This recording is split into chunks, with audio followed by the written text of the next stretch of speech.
This is the drain pipe for the bottom of my pool filter. This valve here just got stuck and the handle broke. When you're draining this, which I have cartridge filters in here, so I drain it and I clean out this bottom basin every time I clean the filters, but all of the sand and everything just got this valve to binding, and so eventually it stuck, and then the handles broke. It just got worn out, and anyway, it was leaking and wouldn't shut off and stuff. So I added this valve here, and it turns a lot better, and it's a nice newer valve. But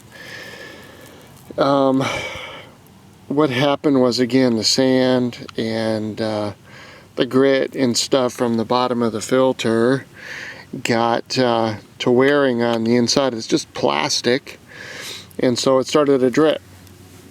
And I have this little catch basin here, which you probably don't need this, but so when I'm draining, it just kind of drains into this little pool sort of area here, and then it doesn't drain all over the place. So I just kind of did that over here.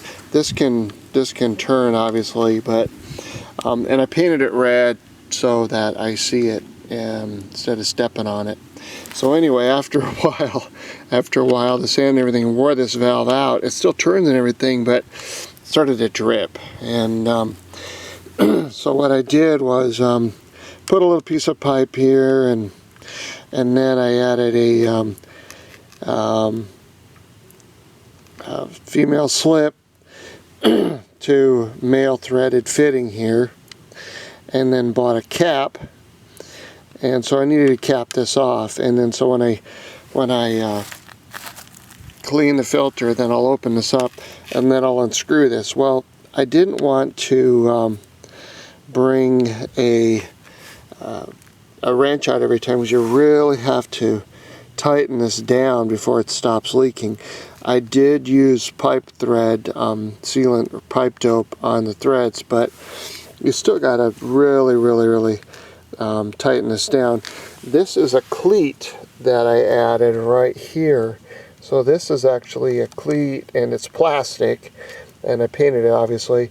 And then it would be like for flags, or maybe a Venetian blind sort of thing, just a cleat that you would run rope through. So it gives me a lot of good grip, and I'm able to turn this. But you can see that if the idea is to keep it from leaking, that I drilled holes. I put this on top of this cap, and then I drilled holes through here, and so there's washers behind the heads of these screws. These are just machine screws, and then there's a couple of sets of washers, and then a nut for each one of these.